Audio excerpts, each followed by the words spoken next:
Guys, what's up? It's Colton, Lindsay here on the WGR Live. Coming at you live. Look, I got the new AirPods because my other ones broke. And the reality is you cannot take those inside of the steam room, I have learned. But let's rock and roll today. I'm going to have Ricky Carruth on the podcast today.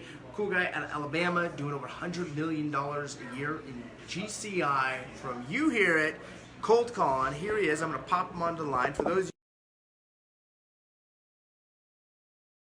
a link in the comments here as well. We want to get started in our new Prospecting Alliance Facebook group.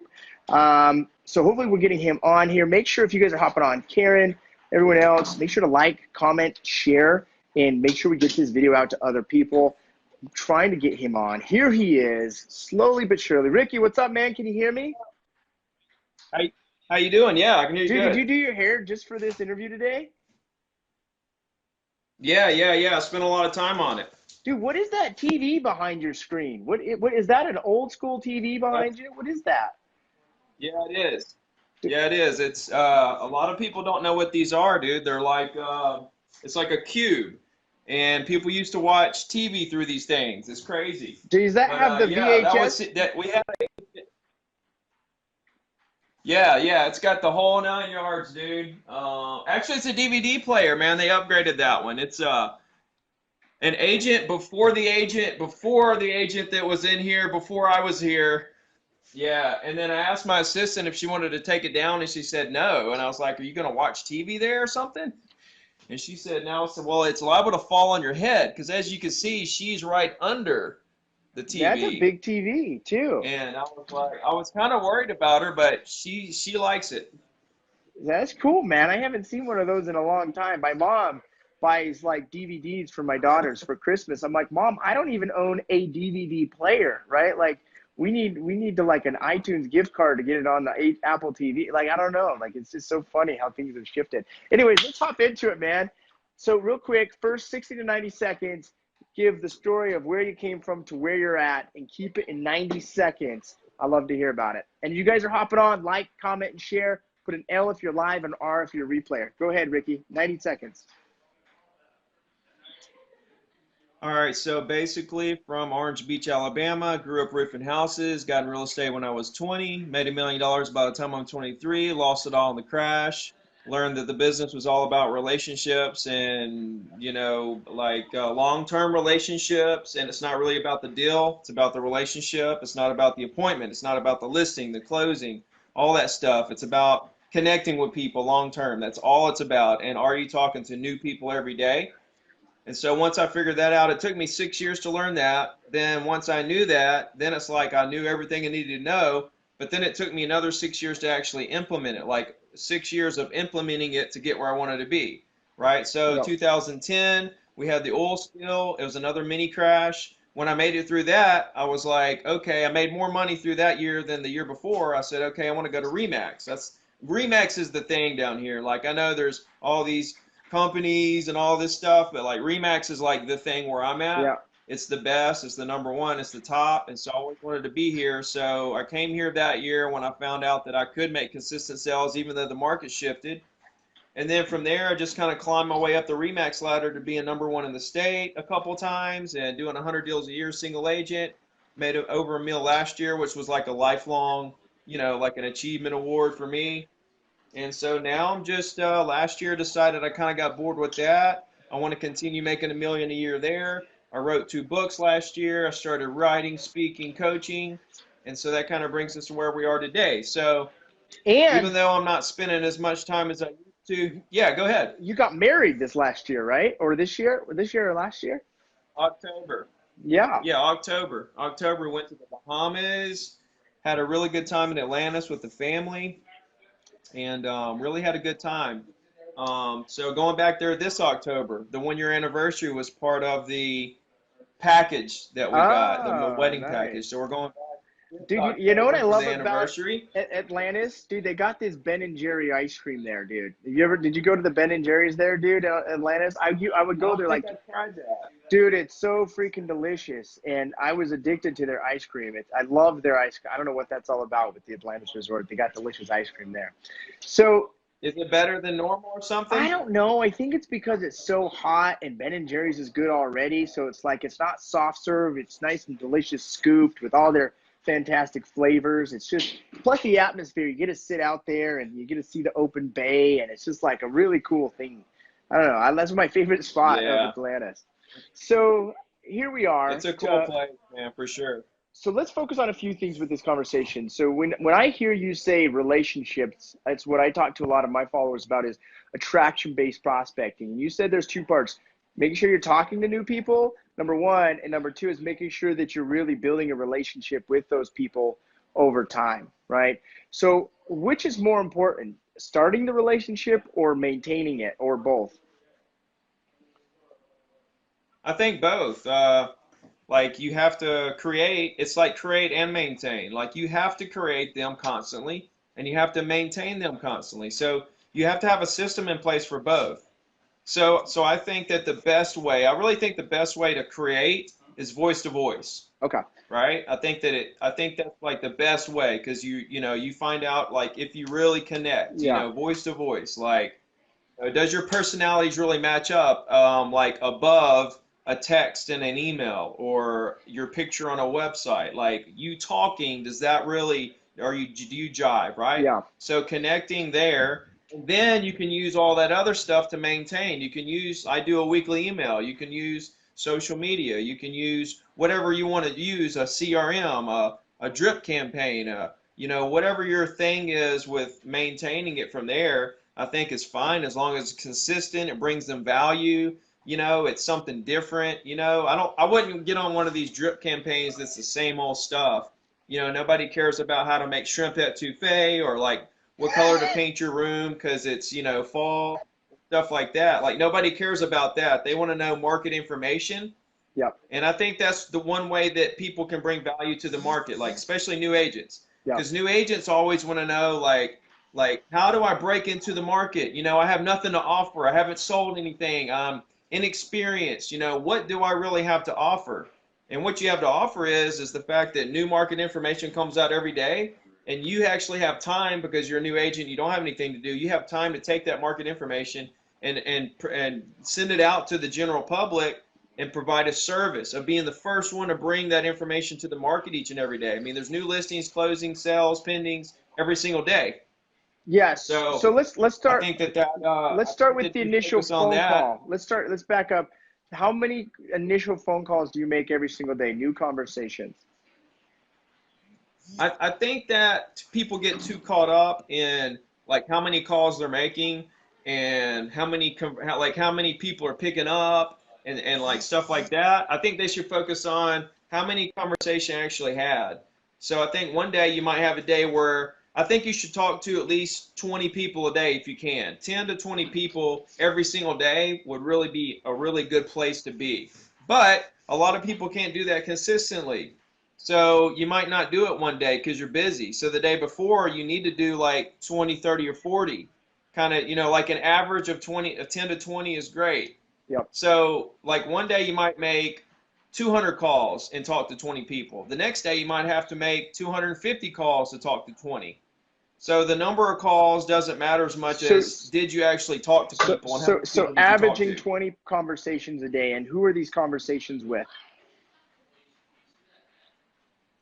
Well, to be really frank with you, it could be anybody, Hmm. right? Like I think expireds work, for sale by owners work, circle prospecting work, buyer leads work, open houses, door knocking. I think all works. I don't think anything doesn't work, right? You got to figure out what works for you. Yeah. I think at the end of the day, like if you build it based on what can I do for you instead of hey, do you want to buy or sell? I think that's the key. And it doesn't really matter who you're talking to. Personally I like to farm different subdivisions or complexes that I feel like I want to dominate that area Yeah. and get some listings in there and meet some people and do some deals because I like that price range and stuff. Yep. But, like people have their different theories, their different things they want to do. So if you want to do for sale by owners, expireds, door knocking, whatever your thing is, it doesn't matter. Just pick one and go. I think too many people are contemplating. So step one is talk to people. Doesn't matter who they are, as long as they're what I call a decision maker or an influencer. Either A, they can buy or sell, or B, they can refer you future business, right? So that's step one. Once you've actually started talking to people, 20, 30 people a day, which I think you're being light at 20 people a day, just so you know. That's me though, right? After that, what are you doing afterwards to cultivate the relationship? I mean, because $1 million, how many closings is that to make $1 million? Last year I did 129. So 129 closed transactions. That's, I mean, you're almost 2 deals. I don't know the math, two and a half deals a week, right? So did all 129 of those come from your initial calling that subdivision or calling that complex, or did it come from people that you'd originally talked to and then started to follow up with them over time? Where does most of those 129 deals come from? I would say maybe 99% of them are people that I cold called. Well, let's just say maybe half of them are people I cold called 10 years ago. Like 20% are people I cold called 5 years ago. Another 10, 15% of people I cold called a year or two ago, and then maybe 5 to 10% of people I cold called today. So what I hear like this year. So 90% of the people were people you cold called in the past, and then you started cultivating them in what I call a people farm, right? Get it? Get the words there, cultivating the farm, right? And staying in touch with them. And then what happened? Life happened. They had a baby. They needed something bigger. Death happened, new job or whatever. And you created it so they saw Ricky as the god of real estate. The number one RE/MAX agent, the state of Alabama. They'd be crazy to work with anyone else. It's basically the perception you built for those people. Is that what I understand? That's partly true. I'll be honest with you, like the number one thing is great, but once you hit number one and you start really trying to put that out there, you realize nobody cares, number one, and everybody's saying they're number one. It almost discredits you, like everybody's number one in something, right? Like nowadays all the kids get trophies, same deal with RE/MAX. Like everybody gets one of those things to put on your neck, it's like a medal. But yeah, like more of like, hey, I provided you so much value over the years. Right. Like I sent you an email every single Wednesday for 10 years. So what is the value? Let's dive in deep now. In a 12-month period, someone in your circle, your network, your people farm, how are you going to build the value for them and add the value for them for year after year? What do you do? I provide exactly what I just said new agents need to do, like the new listings, the new sales, the pendings, the under contracts, the events in the area, the great restaurants that are popping up, so on and so forth. Like I keep them informed, like I'm an information provider. It's kind of like, it's just kind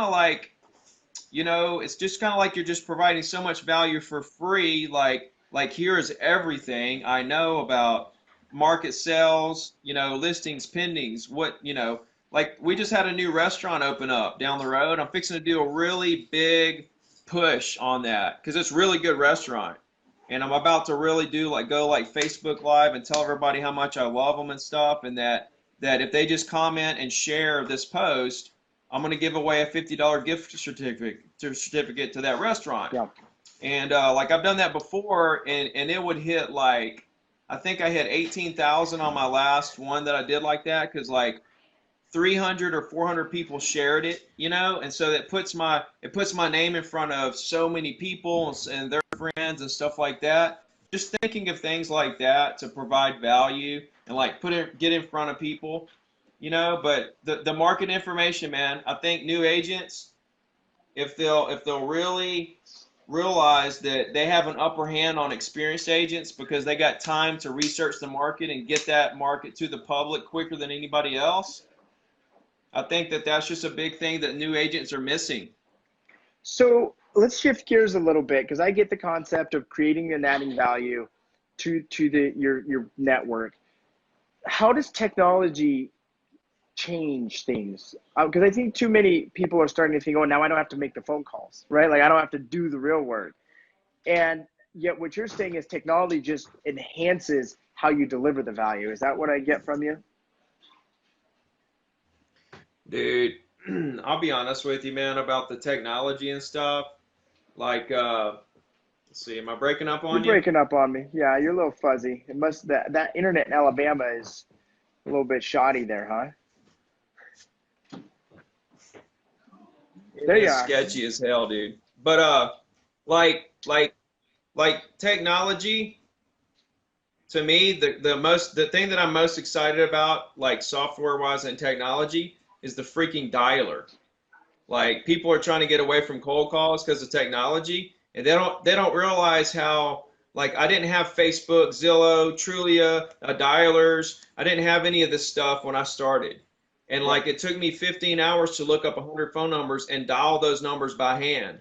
Now you can make two clicks of a button, find as many numbers as you want in about 5 minutes, and then call 100 of them in an hour and a half Yep. with a triple dialer. Now my 15 hours just went down to an hour and a half, dude. I'm doing things 10 times faster now in terms of phone calls and connecting with people voice to voice than I could even 5, 6 years ago. Like it's crazy. And how many people are not taking advantage of this? Right. And they're trying to use technology. They're trying to use technology to get around making the phone call when really they should be using the technology to make the phone calls. You know what I mean? Yeah, we had someone join the prospecting alliance a couple of weeks ago. I thought it was really cool what he said. He said, "I am so grateful that I'm young enough to get to join this industry at a time frame where I get to triple dial people and get in contact with even more people on the phone." I thought it was a great way to look at it, right? Because it just enhances the speed of being able to do it. But if you don't make the calls, you're never going to talk to people. Kyle has a question. How often do you actually remember the people that call you from 2+ years ago, since you don't use a CRM or keep notes? So he's insinuating you don't, and is this true? You don't use a CRM or you don't keep notes? Zero. I don't remember anyone that I called last week So how do you continue to stay in front of these people that you cold called 10 years ago? because I got their email address because I had such a good conversation with them Uh-huh. that they knew that I was going to be there for them when they decided to do something, but they weren't ready yet. Now they get a weekly email from me forever. And they know that I'm going to go over the top to help them. So they call me and say, "Hey, Ricky, we've been getting your weekly email for 5 years now." I'm going to be like, "Who is this again?" And they're going to say, "Yeah, we talked whenever and we want to do this, buy that, or sell this." And I'm like, "I'm on it, dude. I'm going to go to the moon for you." So you don't call them again ever after your first conversation? No. Why would you? Why would I? For me, it's to generate more referrals. That's Yeah. why I do it, right? We generate 70% of our business Yeah. from referrals from talking to these people, right? So, No, no, I get it. I get it. I understand. I get like believe me when I say everything works. Like you got to if like you you work, that's your system. You if you like you do the work, right? Like if yeah, you like do the work. right. Yeah. Right. You got to do it, but you what I'm saying is any strategy works. Like you call the people again and you're working for referrals and that's great. I like that. Like I'm all about that. I would say you're successful, continue doing it, keep on, go harder with it. You know what I'm saying? But my strategy is I want more people. Like I feel like at some point it's got to be about quantity, not just quality, So right? you want to put more and more people into your Quality email list. to Yeah. me. Yep. How do you Yeah, Incas to talk about that? How do you make sure you're getting these people opening? How do you make sure you get these people opening your emails? because I provide like the most current market information. Like if they want to know about the market, then they're going to open up the email. I have a 25 or so percent open rate. So it goes out to about like I actually took out all of my bounces, and so I'm down to like 9,000 emails, and 2,100, 2,200 of them open it up every week. So I'm just So out of providing really good 9,000 content. people, 20 out of 9,000 emails, 2,100 people open them. So you've got about a 30 something percent open. Well, maybe not quite, 25% open rate. And Yeah, how often does that 25. email go out? Once a week? Once a week? Every single Every Wednesday other since week? 2007. Since back Every when you single first Wednesday since realized what email 2007. was. Okay. So Yeah, let, like and each, go ahead. well, see, and I'm breaking up on you, so I'm talking and you talking. But the thing is in 2007 when I got back in the market, and there were lots of foreclosures. And so when I started really hitting it hard, I heard time and time again from my clients, I want a weekly list of foreclosures. So Okay, like I so kept that's on what you hearing that started over and sending. over and over again. So that's where I got the ideas because I listened to my clients. You know what I'm saying? So when you send your clients information, you're hearing what people are asking for and putting yourself as the seat of the consumer and saying, I'm going to send them what they want, not what I think is cool, but what the consumer is talking about. So in your market right now, what does the consumer want to hear from? Because it's clearly, is it still foreclosures? I would guess probably not as much, but what does the consumer want to hear today? When the market, when foreclosures went away, then I had to convert the entire direction of my weekly email to like just general market information instead of just, it was focused on foreclosures in the beginning, but then it switched to general market information. And so it is morphed, dude, because when I first started doing it, I didn't even have a website. Like all it was an email with the links to MLS, right? Yeah. So I had to literally just like, it is morphed. Like it was just Yahoo. I was sending out 100 emails per hour, 100 emails per email, 5 times an hour. You know, like I sent out 1 million emails in 2008. So like it is morphed from that to what it is now. I use Constant Contact. It's a really nice template. It has a lot of information, and I send it out to all 9,000 people with one click.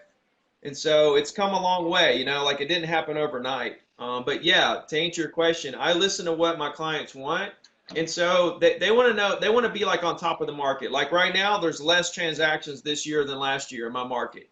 You know, stuff like that. They want to be on top of what's happening so that they can make the best decision possible. Do you feel that over since 2007 that more and more people are a little bit more open ear to what's going on in the market because it's been a little bit more delicate this last decade for people?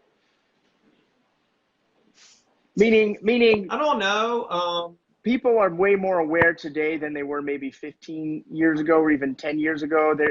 They're more financially astute. They want to be paying attention simply because of the last crash destroyed so many people. More people are kind of a little bit one foot back and making sure that they're making more educated decisions this time. I think so. I think a little bit. I don't think it's like crazy. I don't think the pendulum has swung like really far because people forget so quick. Yeah. It's like when a hurricane hits here. You know, when a hurricane hits, it demolishes the place, and then 2 years later, it's like it never happened. Yeah. You know, like people don't even like it's crazy. Like people go right back and do the same dumb stuff they did before. You know, knowing that a hurricane is just going to wipe us out in a couple of years. So I think people forget really quick. And but I do think that you're right. There is a lot more awareness that we could have a big crash and all that. I don't think we're going to have a crash that's as big as the one we went through in a long, long time. Maybe I'm wrong, but I mean, I'm ready for it either way. I don't like I'm glad transactions are down this year. Like it makes me excited, dude. Like I feel like agents are going to be getting out of the business because it's harder and you know, like there's going to be like I don't know. I'm excited whether it's up, down, sideways. It doesn't matter to me anymore, dude. I just like to Yeah. work. Well, I think when you get to that point where you create your database, you create your own market, then it doesn't matter how great the market is, right? I look at, we have way more agents in our marketplace than we've ever had before, and we have fewer transactions. We definitely don't have more transactions happening, and we have very low inventory. I don't know if you guys are in that situation or not with low inventory, right?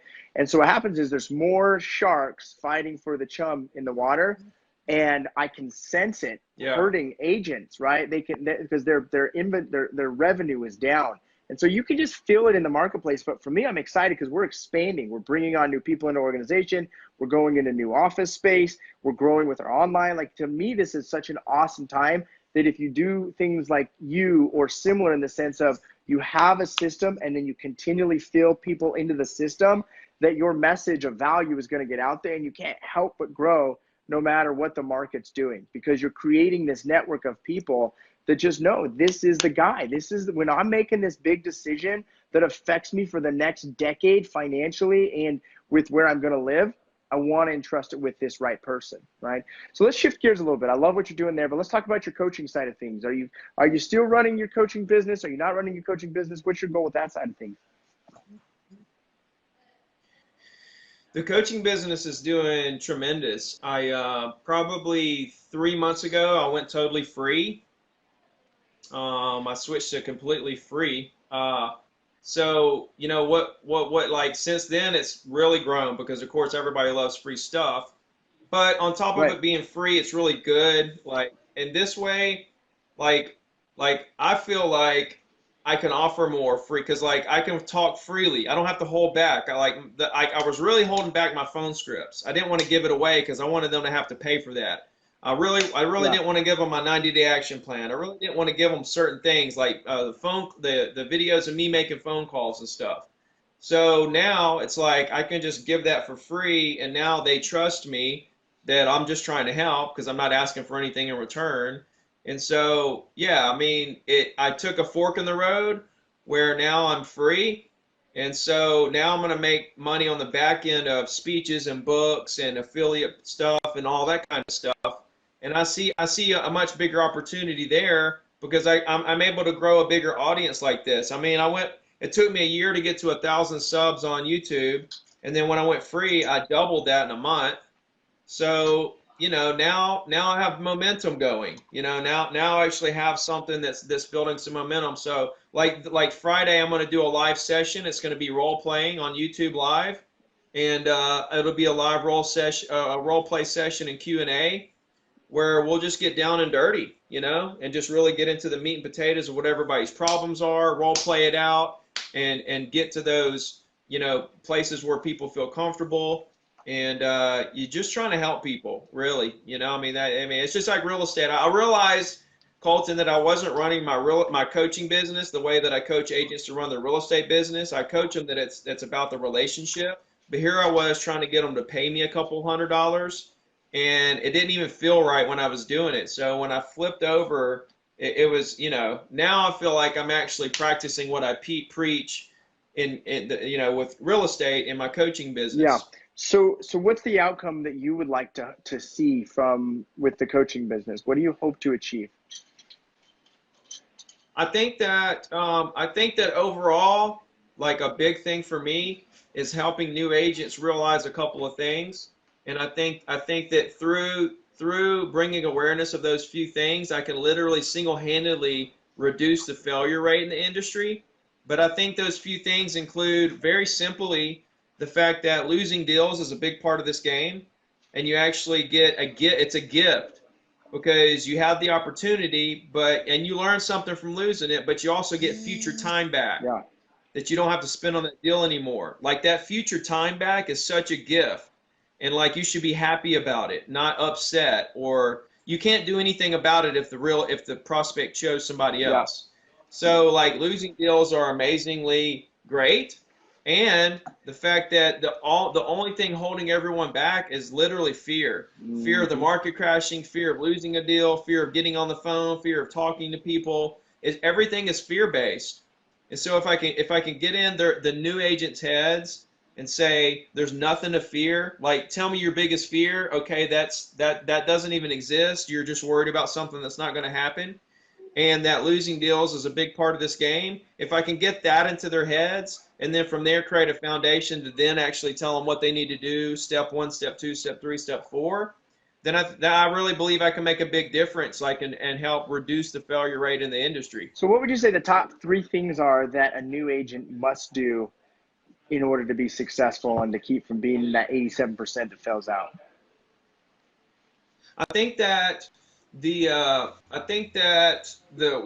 actual technical part of what to do is always changing, right? I think that with social media and Facebook, and you know, Facebook's fixing to have some big changes with their ads. You know, everything's constantly evolving. Zillow wasn't around, you know, 10, 15 years ago. So like the game is always changing as far as the tactics go. You know, I love the dialers. I like Red X. I like Mojo. I like Cole. I like all of them. I think that the main thing is like there's the general part of it is like we said, you need to talk to new people every day. It needs to come from a place of how can I help you, not do you want to buy or sell, or who do you Yep. know that wants to buy or sell. It needs to be just how can I help you? If nothing now, do you have an agent? If not, I would love the opportunity to work with you in the future with your email. And then from there, create your system of what you like to bring them long-term value. Is it a drip system? Is it a weekly email? Is it just something social media wise? Is it, a CRM? Is it, postcards? Is it a phone call every quarter? Or what is your system of bringing the value long term to stay in front of them? You've got to kind of figure that out because that game's always changing. Yeah. There's always something Yeah. new, So yeah, I think new people all the time, maintaining those relationships and coming from a place of how can I help you. Yeah. I love it. So one of the three things that we teach, and this is the exact reason I started the Prospecting Alliance. And just so you know, a lot of people think Prospecting Alliance is a coaching group, and it's really not. It's a group where people can put their system together. Number one is I found that agents that do 20 deals a year or less or are new, they don't have one thing in common. They don't consistently make new conversations every single day, at least 20, 30 every day.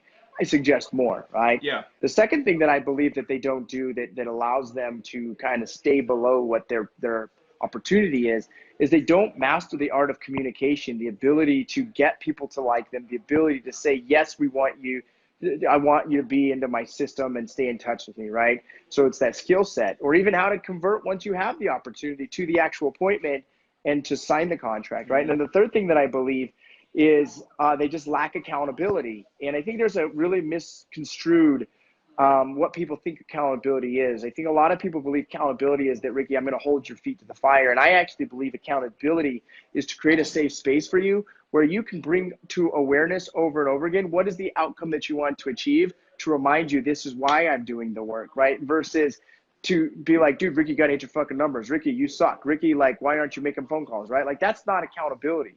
Accountability is you're going to go to a space and be like, hey, listen, man, my goal is to talk to 150 people this week. I only hit 130. Now, for me to correct and continue this next week, I've got to make up some time on Monday and put extra phone calls in, right? It's that space to have that conversation to get clear on what it is I want to do. So I freaking love what you're doing, man. I think we just met randomly on Facebook or something like that. It's been cool to really watch you explore the different areas, not just your real estate business, but really what your brand is and what your message is as Ricky.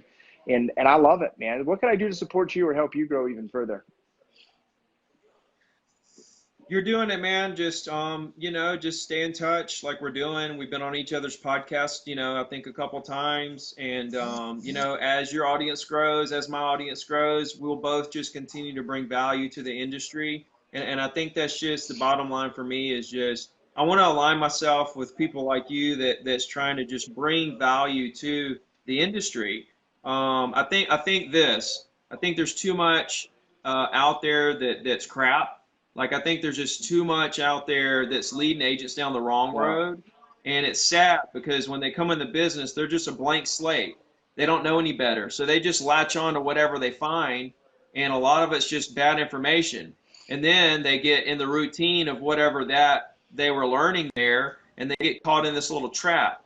And so, I think that just continue doing what you're doing, man, and just helping me bring awareness to the industry and new agents that let go of your fears. Losing deals is great, and you just got to get after it. Work hard, talk to people. I mean, there's no secrets. Right. Like it's just hard work and just communication. Like you said, it's communicating who you are as a person, that you want to help people and connect with people. Like I don't give a shit how many appointments you have, how many listings, closings. That's a little small part of the puzzle.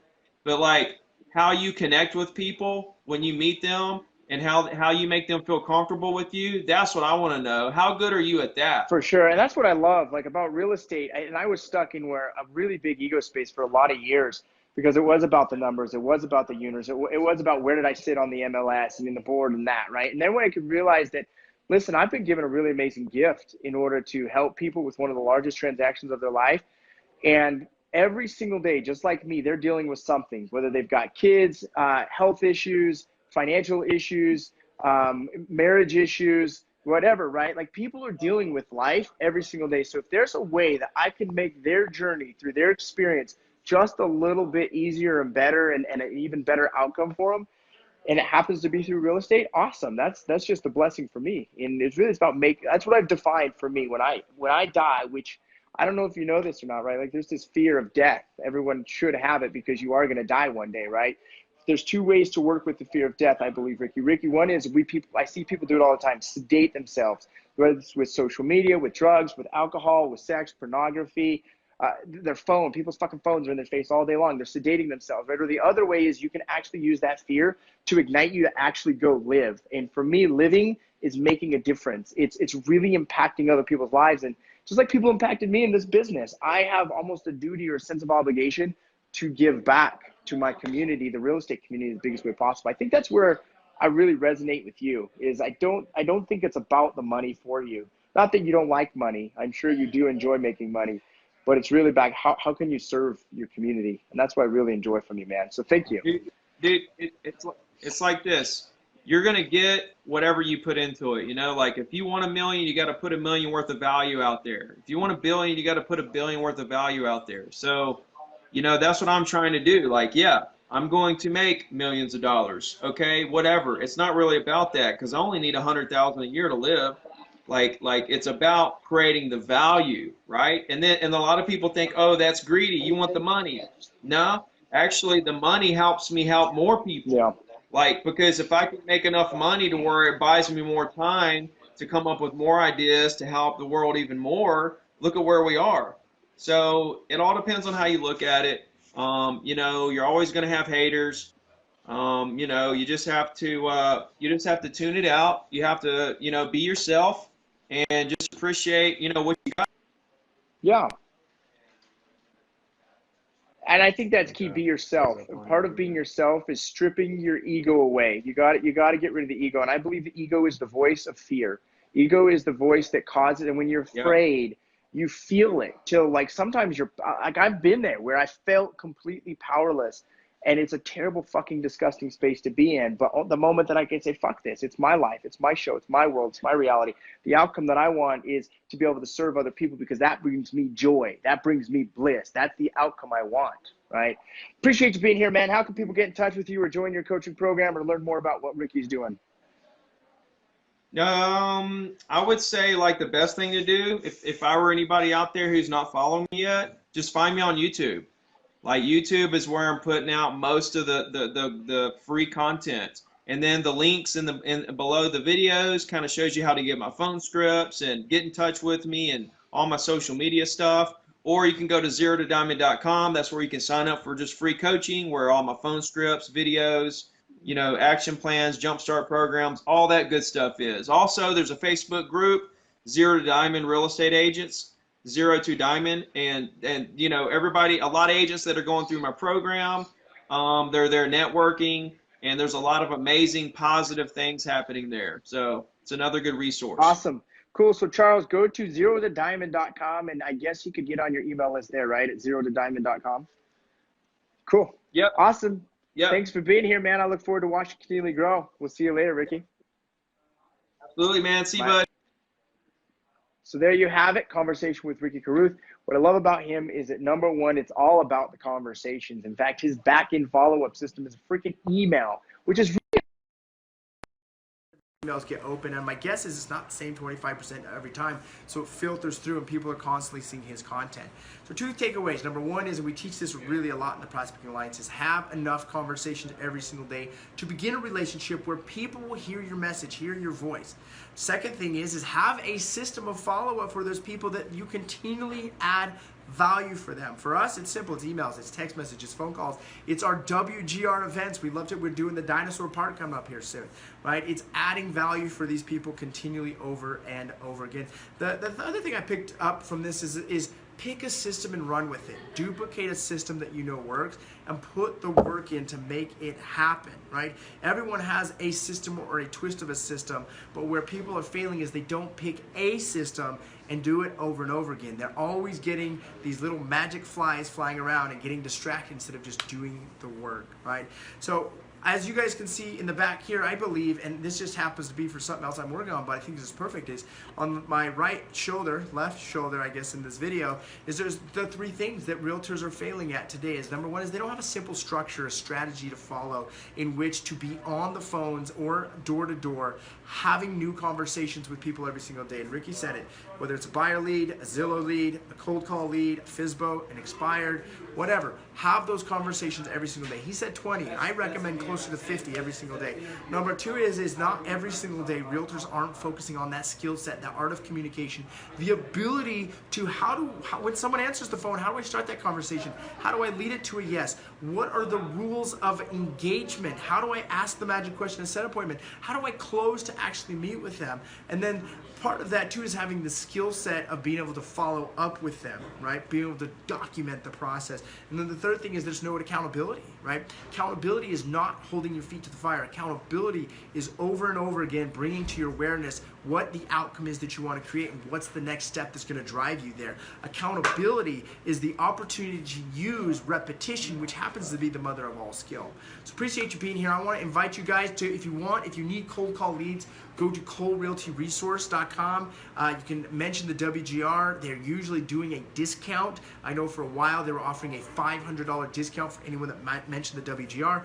Also go to fearlessagent.com. If you want the ultimate coaching and training to grow the best real estate business on the planet today, fearlessagent.com. And then third is if you want to be a part of a community, I believe success happens through community. I've created the Prospecting Alliance community just for that, to focus on, these 3 things over here.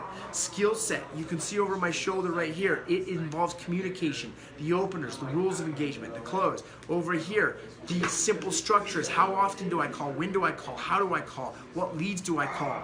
And then this is all for prospecting or networking and creating that network. So I will invite you guys to join the Prospecting Alliance. There's a link in the comments right here. It's $47 to join that.